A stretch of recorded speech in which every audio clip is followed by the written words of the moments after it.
Ladies and gentlemen, welcome 8 National Emmy Award winner, journalist John Quiñones to deliver keynote remarks followed by the presentation of our Eagle Leadership Award.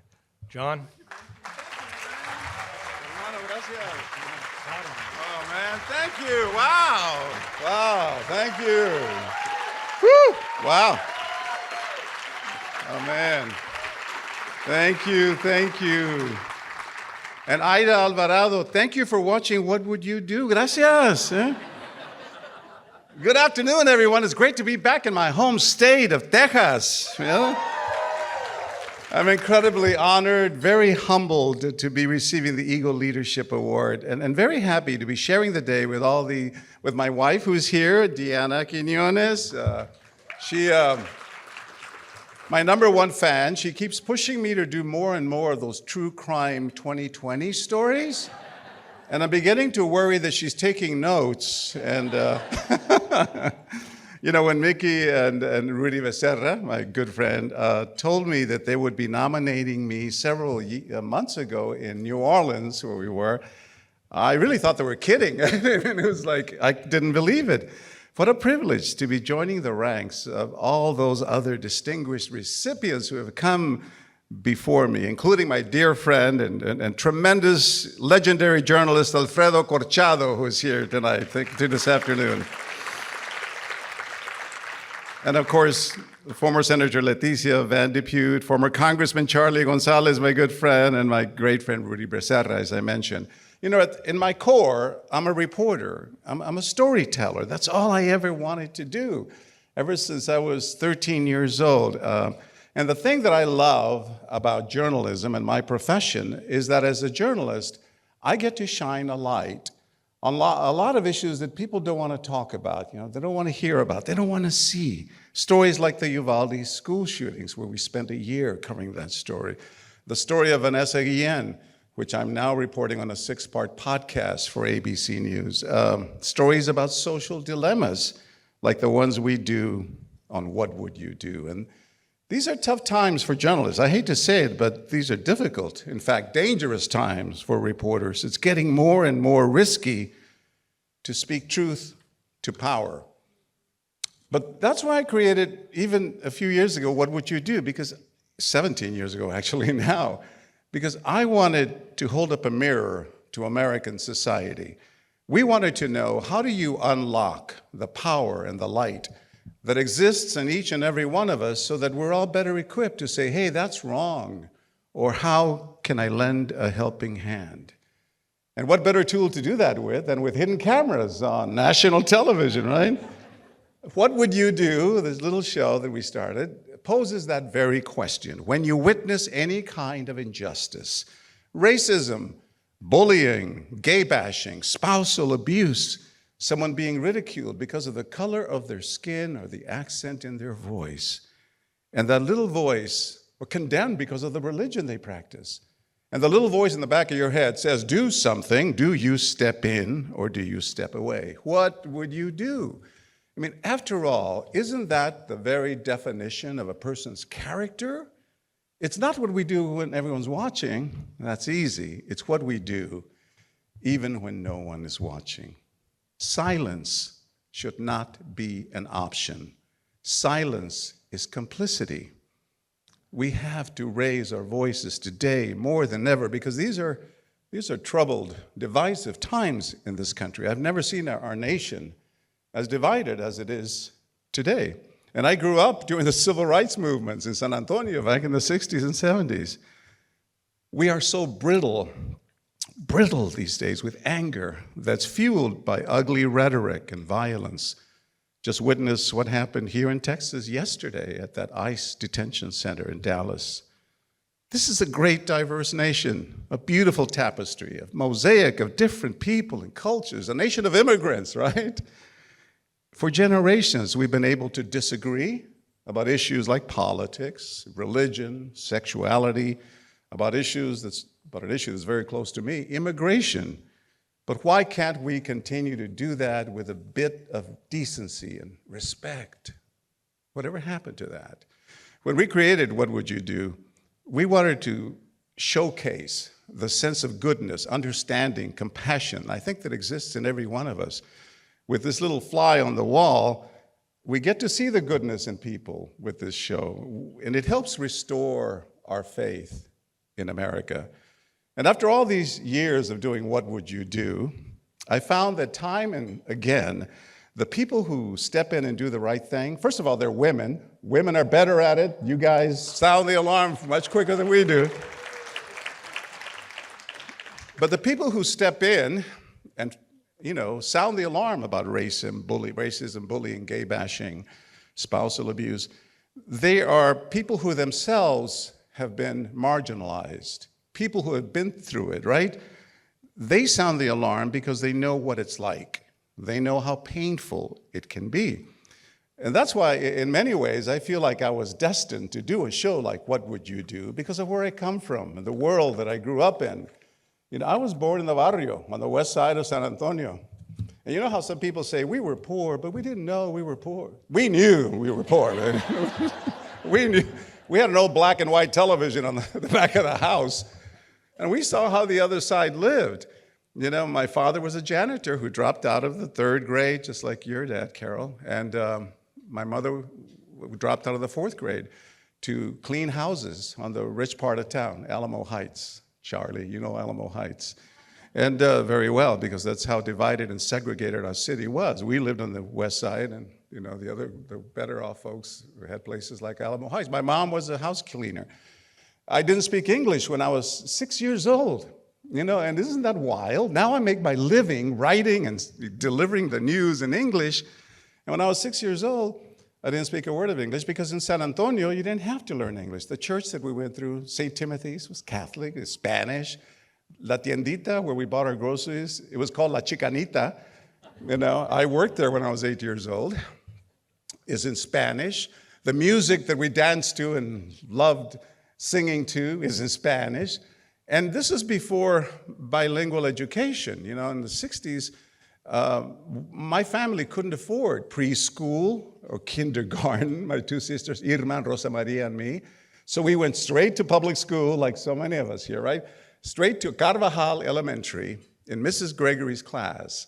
And I'll never forget being there in her class at 10 in the morning, twiddling my thumbs, because I couldn't understand what the teacher was saying. She didn't speak Spanish, and I didn't speak English. And at 10 in the morning, the school bell rings, and it's recess time. The kids all go out, right, to the playground. Where does little Juanito Quiñones, 6-year-old, go? I walked home. I lived a block away from the school, and I still remember going through my front door, and my dear mother, departed mother, Maria said, Juanito, ¿qué pasó? I said, se acabó, Mom, it's over. I love school. 2 hours, and you're done. Honest to God truth. She grabbed me by the ear and dragged me back to Mrs. Gregory's class because she knew the value in education, not having gotten one herself. They used to punish us for speaking Spanish at the Carvajal and at Rhodes Junior High.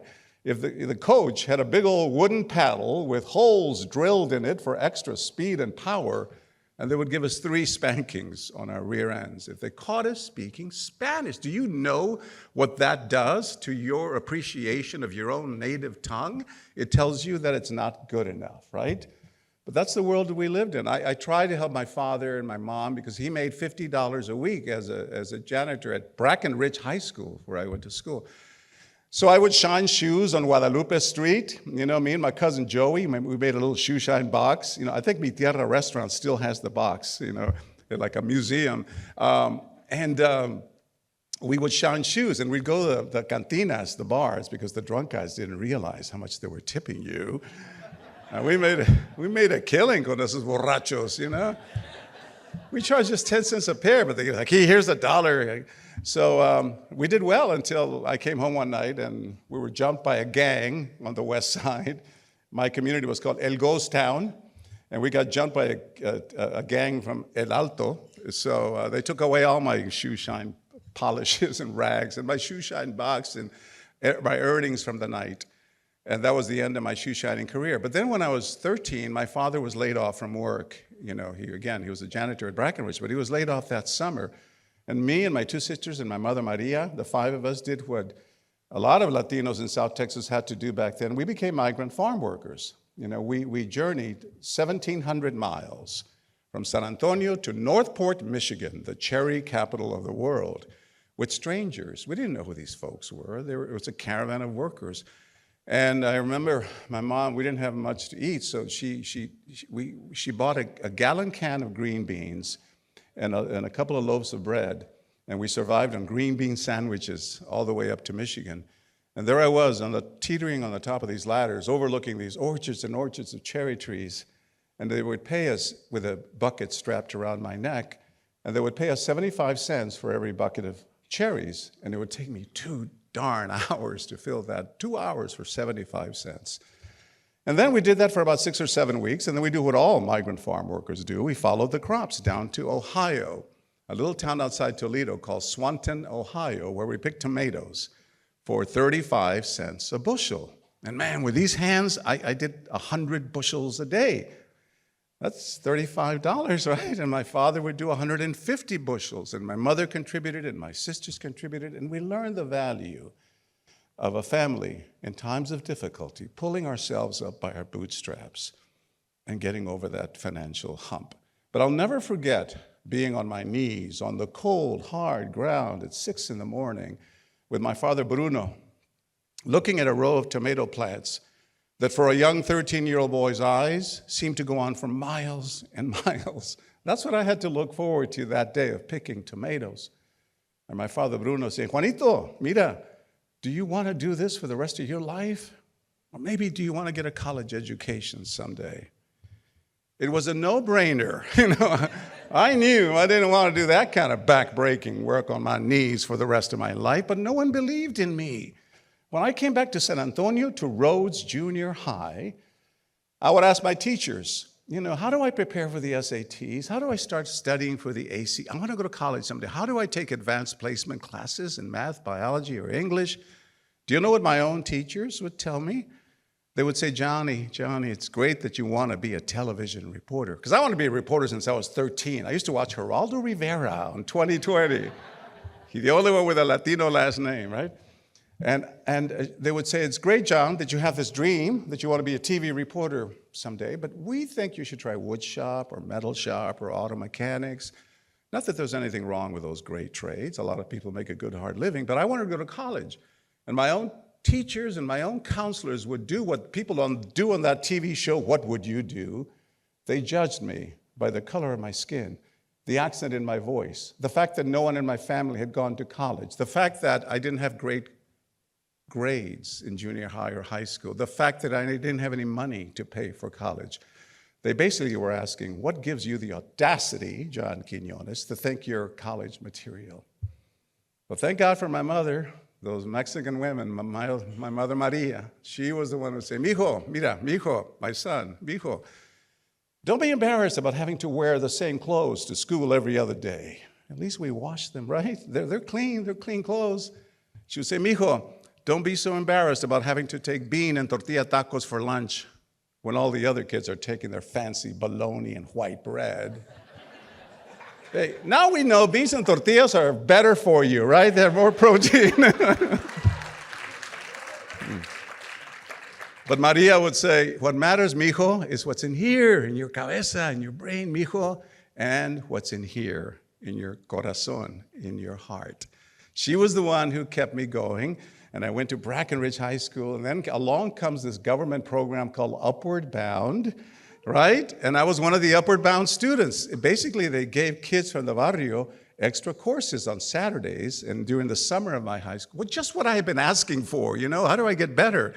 Because the government knew that the schools were doing a terrible job of not preparing anyone for college in those neighborhoods. And I wound up going to St. Mary's University. I know we have some St. Mary's grads here. And got a job as a radio intern when I was 18. I was a drugstore delivery man at Blanco Pharmacies. The owner of the drugstore could hear me in the men's room practicing, because I would practice into a cassette recorder my delivery, right? Because typical Mexicano, I spoke really fast, and I would say, these are my shoes, this is my shirt. And Nothing wrong. I love accents, but I knew that if I was going to be like my heroes, Peter Jennings, Tom Brokaw, Dan Rather, Walter Cronkite, that I would have to get rid of my accent. So I did. I would practice. But the owner of the drugstore, Mr. Teniente, Richard Teniente, heard me and he said, Johnny, I know the general, do you want to go into broadcasting? I was 18. I said, yeah. He goes, I know the general manager of a radio station here in San Antonio, and they're looking for interns. So he introduces me to them, and I got hired for $2 an hour as an intern since when I was 18 years old. And you got to be from Texas to understand this. This audience would understand it. The disc jockeys, you know, the guys who played music at the country music station, KKYX, had horses in the back of the studios that they would use in parades and public appearances because they were like local celebrities. My job as an intern was to feed the horses and pile up the horse poop in the back of the corral. But at night, I would sneak into the control room where they had beautiful microphones and taped reel recorders, and I would practice and read whatever I could get my hands on. The only problem was it was midnight, and all the professionals who could criticize my work were gone for the day. The only one left was the janitor, and his name was Pablo Gonzalez. And Pablo's English was worse than my father's. But he was my critic. I would drag him into the control room and say, Pablo, listen, ¿cómo se oye? How does it sound? He would go, más o menos. And, you know, it's pretty good, pretty good. Jesus Christ, that was it, man. And then they let me do the news and radio. This is the slow by slow step, you know. The great Martin Luther King once said, in times of adversity, you got to have faith. And faith is taking that first step. Doesn't matter if you can't see the entire staircase. Just take the first step, right? Because tomorrow there'll be another step, and the next day another. My first step at that radio station was to do the news between 2 and 4 in the morning, between all the country music station. And who the heck is listening at that hour? I think we had 4 listeners, my mother, my father, my 2 sisters. But that's how you do it, step by step. And from there, I got another job in Houston at KTRH Radio. And then no one would hire me in television. A message for the young people here. Don't give up. I can show you 70 letters of rejection that I got from every TV station in Texas. They wouldn't hire me because I didn't have any television experience. I was a radio reporter, had a nice voice, but that was it. And they also would say, we already have a Latino. We don't need another one. And it was so depressing that I wound up having to go. I was going to give up journalism and try to get into law school at the University of Houston. But instead, I wound up applying to Columbia University's Graduate School of Journalism, and I got hired. I got accepted to the program in New York, and I got a master's in journalism. And then I went to Chicago. I got my first TV job there, where I did a story that I wanted to do for a long time. I was only 26 years old as a local reporter in Chicago, but I wanted to do a story on immigration, an issue that's, of course, a hot-button issue today. And I convinced my news director to let me go to Mexico and go undercover and pose as a Mexican trying to get into the U.S. I know it's a stretch, me posing as a Mexican, but my family's been here 7 generations in Texas, right? But I wanted to pose as someone who was trying to get into the U.S., right, from Mexico. I wanted to tell their story from the eyes of the immigrant. So I went undercover. I spoke only Español, puro Spanish, right? I dressed down. I looked the part. I was 26 years old. I found a coyote who, for $300, sold me a fake birth certificate and a fake Social Security card. He had no idea I was a reporter. He thought I was just another, young man trying to swim across. And he said, okay, here you go. And tonight, I'm going to put you in an inner tube, and we'll float across the Rio Grande from Nuevo Laredo, Mexico, to Laredo, Texas. So then I go and tell my camera crew where to hide in the bushes. And I said, okay, tonight at 7 o'clock, I hope I'll be coming across. I went back, met with my coyote. He tells me to take my clothes off, right? Because when you're swimming across the river, you have to put your clothes in a plastic bag so it doesn't get wet. Because if you get to the other side and the Border Patrol knows you're wet, you have an idea what you just did. So I was nervous because I was wearing a wireless microphone, right? And this coyote, and I was by myself. And the coyote, would get pissed if he saw I was wired, but he didn't care. I said, can I keep my T-shirt on? And Espanol. He said, okay, I don't care, it's fine. And he puts me on an inner tube, and I floated across the Rio Grande to Laredo.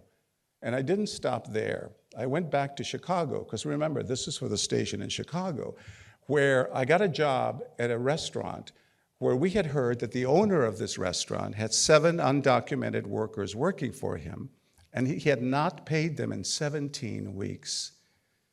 And every time they complained, he would say, hey guys, you get to sleep here in the basement. You get to eat all the food you want. You keep complaining, I'll call immigration and have you deported, which as we know is happening again 50 years later here today. So I went there and I got hired. Hablando puro español, I pretended that I just arrived from Mexico. He hires me as a dishwasher with a hidden camera. I'm like bussing tables, working with those other 7 Mexican workers. And then at night, I went down in the basement and I slept with the other workers. And I still wonder what they must have thought, because by day I was one of them washing the dishes. And then at night, I pulled out a little camera and I started interviewing them about their lives. And through tears, they told me how they were being held against their will. Well, the next day, a few weeks later, the story goes on, WBBM in Chicago, my story about swimming across the Rio Grande, a 3-part series, and then working at that restaurant. When that story aired, the US government, before that, the next day I went to work with a camera, right, to interview the owner of that restaurant. Can you imagine how his mind was blown? One day I'm his dishwasher, and now I'm wearing a suit with a camera crew behind me, speaking fluent English, and we had to chase him through the parking lot because he didn't want to tell us what he was doing to those young men. But the story, the day after it aired on CBS Chicago, the US government moved in, they shut down the restaurant, they arrested the owner, and they got the Mexican workers the money they were owed and temporary visas to remain here while they worked. And then wow. And I knew then that those are the kinds of stories that I was destined to tell, and perhaps as a Latino reporter, I could tell better than anyone. I call journalism the candle in the darkness. Imagine this room, there's been an awful storm, God forbid, outside. The electricity's out, it's nighttime. We're all running around here, can't find the exits, can't see our hands in front of our faces. Well, the journalist, he or she, is the person with a little candle or the little flashlight, and they can shine it on the darkest corners of the room to illuminate injustice, to illuminate corruption, to illuminate civil rights violations, human rights violations. When journalism is done right, and we're not doing it right all the time, especially these days, but when journalism is done right, those are the stories we should be telling. That story won my first Emmy Award from Chicago, and ABC News was watching, and they hired me.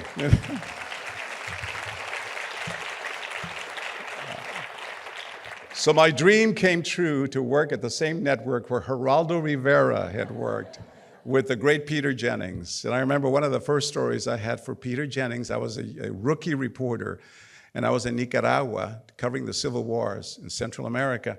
And I had an interview with the president of Nicaragua, Daniel Ortega, who, by the way, is the president again today, believe it or not, all these decades later. And I called New York and I said, Peter, getting an interview with Daniel Ortega was a big deal back then. So I promised them, and they said, wonderful, John Quiñones, we're going to have you on World News tonight. And then I hang up the phone with Peter Jennings, and the president's office, I'm in Nicaragua, right, calls again and says, we're canceling the interview. So then I'm shaking in my boots. I mean, my idol, Peter Jennings, he was like, James Bond, this guy. And I'm shaking in my boots in Nicaragua and having to tell him that what I promised him I wasn't going to be able to deliver. And Peter Jennings gave me some words of advice that I carry with me to this very day. He said, listen, young man, this is going to happen again in your career where someone promises you something and then they don't deliver. But listen, don't worry so much about talking to the movers and shakers of the world. Politicians, presidents of countries, generals, presidents of corporations. John, don't worry so much about talking to the movers and the shakers of the world. Concentrate instead on talking to the moved and the shaken. In other words, talk to the real people, the real victims of war, the real victims of natural disasters. Those are the folks, because as a Latino, you can go to places in Latin America that even I, Peter Jennings, he said, even I can't do. give a voice to people who don't have a voice. And that's what I try to spend my career doing. All these years. I've been at ABC News 43 years. Can you believe that? Crazy. Woo! Yeah. I mean, I was 12 years old when I started, the youngest correspondent. No, and I loved it. And then I started doing this TV show called What Would You Do? And that's the one that's made, I think, more connections with young people especially, and older folks too, obviously, because it went viral on social media, my show, What Would You Do? When we started doing it, was during COVID for a while that my kids, right, called us and said, Dad, do you know you're blowing up on TikTok? And I said, kids started doing their own What Would You Do scenarios. And we're hoping the show will be back in a few months, back again. But in the meantime, I'm doing 2020 and, of course, Good Morning America and all those other shows. But people often, I want to leave you with the people ask me, what's been your favorite What Would You Do scenario, right? And there have been so many. We've done 1,500 scenarios over 17 seasons. But one of my favorite is the one we did about what do you do if you're going down the sidewalk and the person in front of you collapses? Now, you don't know if they've had a heart attack or if they just fainted, right? And we did it at 7, 8, 9 o'clock in the morning when all the folks are getting on the train to go work in New York. We did it in Newark, New Jersey. And first we did it with a well-dressed businesswoman. She's walking along, she faints. Immediately, people helped her. It was amazing. Even in Newark, New Jersey, who would have thought? And we were impressed, but then I said, wait a minute. What if instead of a well-dressed businesswoman, it's a homeless man who is elderly, disheveled, dirty, smelly, 88 years old, and he's carrying a beer can in his hand. So we found an actor to play that part. In New York, you can find all these actors, He's an elderly man who's a stunt artist, so he falls very convincingly. So he's walking, he collapses. When it's a homeless man, elderly man, 88 people step over him, and no one was stopping to help. One lady made the sign of the cross and kept walking. She said, well, this is a beautiful view of Newark.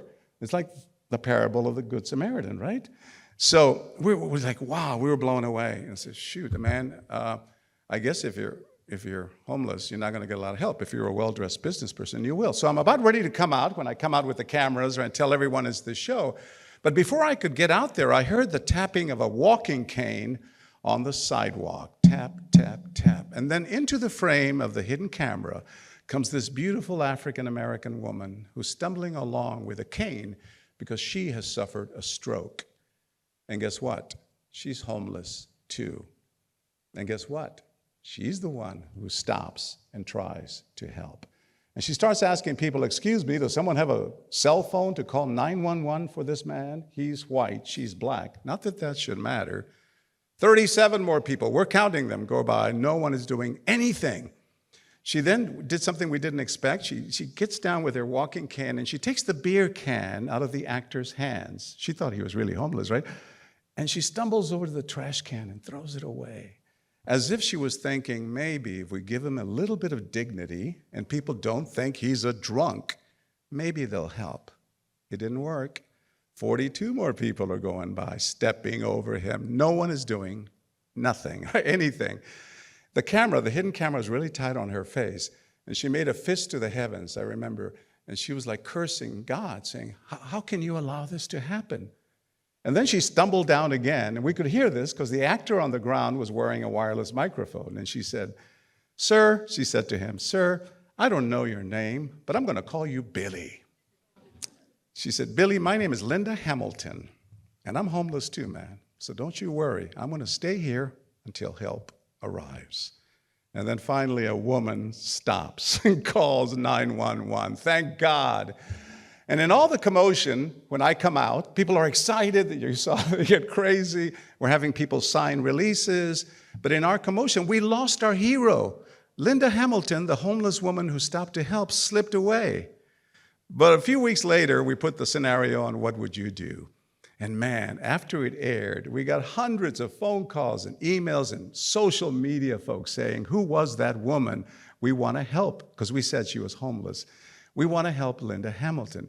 They created a GoFundMe page on Facebook, our viewers like yourselves, and they raised $10,000 for her. So now my producer called and said, John, we got to go find her and give her the money, right? How do you find a homeless person? So we put pictures of her all over train stations and homeless shelters and liquor stores all over Newark, New Jersey. And we said, have you seen this woman? And the Facebook page for her was called Touched by an Angel, the GoFundMe page where they raised all that money. So 2 weeks later, we found her, and my producer said, John, you got to come to Newark, and we got to show her the piece. So bring your laptop. So I sat on some church steps with Linda Hamilton, and I showed her the piece. And I said, Linda, remember the man who fell? And she said, yes, I remember. I said, well, you caused quite a scene, man. You caused quite a stir. So we got her the $10,000 in the bank. We got her an apartment that ABC provided for her. We got her medicine that she was supposed to be taking for her heart condition. And the thing that made her most excited, we got her own cell phone. So she was jumping up and down with joy like a 12-year-old. And I said, Linda, the next time you witness an injustice, you can call 911. But at the end of my interview, I said to her, Linda, people are calling you a hero. They're saying they put up touched by an angel. Do you consider yourself an angel or a hero? And she looked me straight on the camera. She goes, no way, John Quiñones, no way. She said, let me tell you what happened.